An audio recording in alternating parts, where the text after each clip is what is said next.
Hello friends, welcome back to my YouTube channel job world. Punjab Haryana high court clerk की vacancies आ चुकी हैं।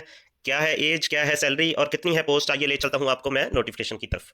तो एम्प्लॉयमेंट नोटिस आ चुका है 14/10/2022 को। तो high court of Punjab and Haryana at Chandigarh, society for centralise recruitment of staff in subordinate courts. तो इसके लिए जो स्टार्टिंग ऑनलाइन अप्लाई करने की डेट है 15/10/2022 है और लास्ट डेट फॉर रजिस्ट्रेशन 30/10/2022 है। तो society for centralise recruitment of staff in subordinate courts under high court of Punjab and Haryana on behalf of district and session judge in the state of Haryana invites online application for the post of clerk। 390 vacancies हैं जिसमें general की 198, SC/ST of Haryana की 66, BC of Haryana की 45 and 27, BCA and PCP। तो PHC of Haryana की 5 और इसके अलावा एक्स सर्विसमैन की वैकेंसी जनरल की 21, SC/ST की 6 और BCA की 12 और BCB की 10 वैकेंसीज रिजर्व है। तो नोट दिया गया है द नंबर ऑफ वैकेंसी में भी इंक्रीज और डिक्रीज विदाउट एनी नोटिस। तो किसी समय भी चेंज की जा सकती है इनकी गिनती। तो एज क्या रहेगी?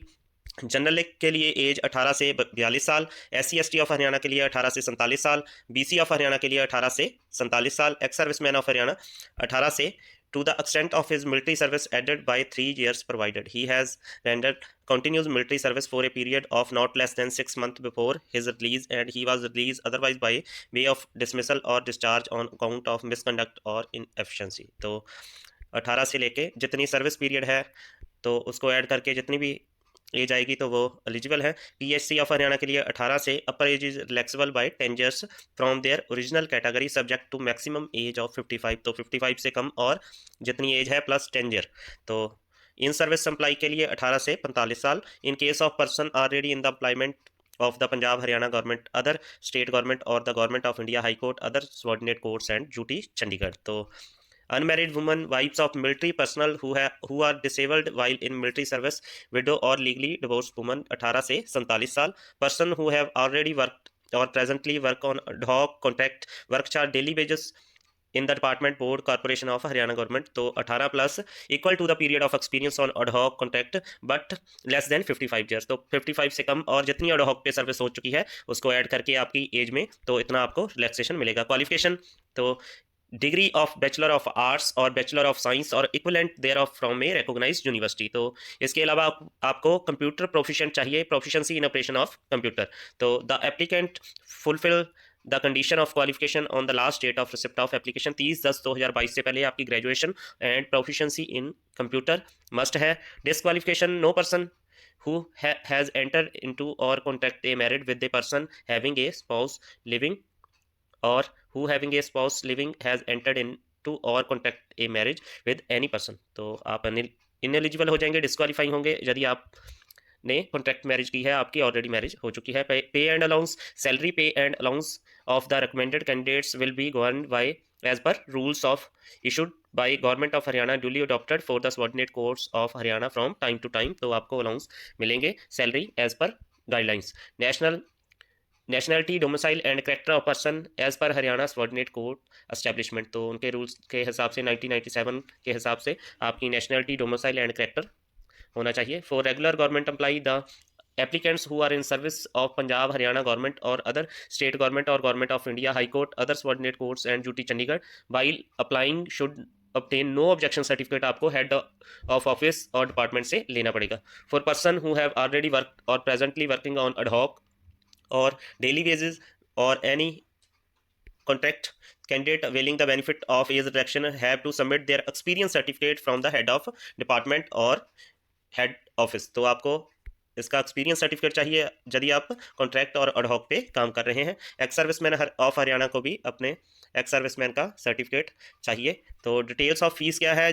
Detail of fees pay online and non refundable fees general category के लिए 825 रुपये, SC/ST BC ex serviceman of state of Haryana 525 रुपये, PHC of Haryana as per their original category. Female candidates के लिए जनरल के लिए 625 रुपये और SC/ST BC ex serviceman of state Haryana 525 रुपये, PHC of Haryana as per their original category. Special instruction दी गई है the decision of honourable central recruitment committee in all matters relating to acceptance or rejection of the application eligibility of the applicants mode criteria for selection shall be final and binding on all applicant. तो final decision जो central recruitment committee का ही होगा। ई admit card और demo test जो आपको ई card है provisionally eligible candidates को आ जाएंगे। उसके लिए साइट है www.sssc.gov.in। तो आपको लगातार इस साइट को विजिट करते रहना है, जहाँ पे आपको नोटिफिकेशन भी मिलेगा। इसके अलावा ऑनलाइन अप्लाई करने के बाद ए लिंक ऑफ डेमो और mock test to enable the candidates to familiarise with the online test will be uploaded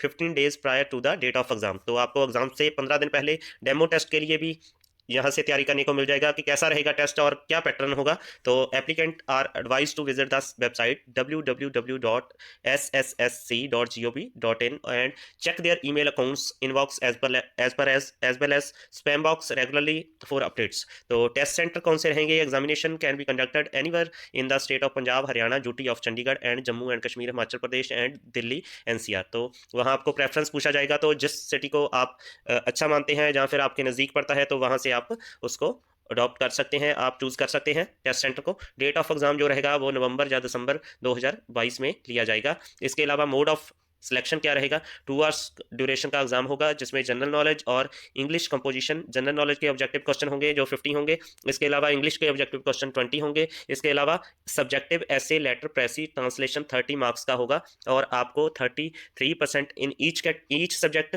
but no candidate shall be consider to have qualify if he obtain 40% marks in the aggregate. तो आपको 40% pass marks और हर category में 33% marks general knowledge, English composition और English subjective में आपको चाहिए। तो इसके अलावा मार्क्स जो है negative marking for every wrong question 1/4 mark will be deducted. तो the non attempted question will receive no credit और डिसक्रेडिट। तो इसके अलावा आपका जो टेस्ट है कंप्यूटर प्रोफिशिएंसी का लिया जाएगा, जिसमें 40% पासिंग मार्क्स हैं। 10 मार्क्स का क्वेश्चन होगा, 10 मिनट्स का ड्यूरेशन होगा और आपको कंप्यूटर पर typing test English at a speed of 30 word per minute करने को मिलेगा, जिसमें आपको 4 मार्क्स लेना लाजमी है। तो number of words type minus mistake over 10 का फार्मूला लगेगा। मान लो आपने 100 शब्द टाइप कर दिए हैं, माइनस मिस्टेक कोई भी नहीं की है, तो आप डिवाइड बाई 10, तो आपके 10 मार्क्स बनते हैं। यदि मिस्टेक ही है 20, तो 8/10 आपके 80% मार्क्स 8 मार्क्स आ जाएंगे, तो आप क्वालिफाई हो जाएंगे। Part 2 word processing test will be checked only for the candidates who have secure 4 or more marks in spreadsheet test part 1। तो आपका स्प्रेडशीट का भी टेस्ट होगा जो पार्ट 1 रहेगा। उसके अलावा कंप्यूटर प्रोफिशिएंसी जो कि स्पीड आपकी टेस्ट करेंगे, तो उसके लिए भी आपको टेस्ट 2 देना होगा। तो उसमें भी आपको 14% मार्क्स मतलब 4 मार्क्स लेने लाजमी है। तो आंसर की एंड सीकिंग ऑब्जेक्शन, तो आप जब आंसर की आती है तो आप उस पर ऑब्जेक्शन लगा सकते हैं। यदि आपको लगता है कि मेरा क्वेश्चन गलत हो गया, तो इसका राइट आंसर है ये है, तो ₹25 पर ऑब्जेक्शन विल बी चार्ज। तो आप ऑब्जेक्शन भी डाल सकते हैं। उसके बाद जो रिजल्ट बन के आएगा तो वो फाइनल होगा। यदि आपने निश्चित समय में ऑब्जेक्शन नहीं लगाया, तो इसलिए आपको क्रॉस ऑब्जेक्शन की भी सुविधा दी जाएगी। तो इसके अलावा इंपॉर्टेंट इंस्ट्रक्शन है, कैंडिडेट को एडवाइज है to visit the website regularly और unnecessary correspondence with SSC should be avoided. तो ओनली 1 एप्लीकेशन ही आपको यहाँ पे देनी है। इसके अलावा यदि एक से ज़्यादा एप्लीकेशन होंगी तो वो रद्द कर दी जाएंगी। तो इसके लिए आगे आपको website no TADA shall be paid to the applicant appearing in the exam and checking of original interaction और टेस्टिंग। तो आपको डॉक्यूमेंट चेकिंग के लिए कोई भी TADA जहाँ टेस्ट के लिए नहीं मिलेगा, वो आपको खुद ही करना होगा। The original document shall be produced by candidate as and when demanded. जब ओरिजिनल कैंडिडेट की डिमांड की जाएगी तो आपको ओरिजिनल डॉक्यूमेंट पेश करने होंगे। इसके अलावा आपको www.sssc.gov.in पे विजिट करते रहना है। और इन पोस्ट को आप ग्रेजुएट हो तो फिल कर सकते हैं। ऑनलाइन एप्लीकेशन का प्रोसीजर दे रखा है, जहाँ पे application must be submitted in the online mode under the head clerk subordinates courts of Haryana का लिंक है, उस पर आपको क्लिक कर देना है और रजिस्ट्रेशन फॉर्म को फॉलो करना है। Application form which is in turn would be link to the fees payment gateway. तो आपको वहाँ पे रजिस्ट्रेशन करने को एप्लीकेशन फॉर्म और फीस का लिंक रहेगा, तो आप इस एप्लीकेशन को फिल कर सकते हैं और कंप्लीट करके आपको personal detail, valid email ID, phone number, receiving SMS। तो ऑनलाइन पेमेंट के लिए इंटरनेट बैंकिंग, डेबिट या क्रेडिट कार्ड और scan recent photograph and signature must है, जो आपको स्टार्टिंग में चाहिए। एंड कोई भी यदि आपकी क्वेरी है तो आप हेल्पलाइन नंबर 7353921118 पे कॉन्टैक्ट कर सकते हैं 9 to 5 on all working day. तो उम्मीद करता हूँ कि मेरे द्वारा दी गई जानकारी आपके लिए बेहतरीन साबित होगी और जिनकी भी एलिजिबिलिटी इन पोस्ट के लिए बनती है वो इनको अप्लाई करेंगे और अच्छे से तैयारी करेंगे। जिन दोस्तों ने अभी तक मेरे चैनल को सब्सक्राइब नहीं किया है वो जल्दी से मेरे चैनल को सब्सक्राइब करें ताकि आप तक गवर्नमेंट जॉब और प्राइवेट जॉब की जानकारी सबसे पहले पहुंच सके। तो thank you for watching my channel.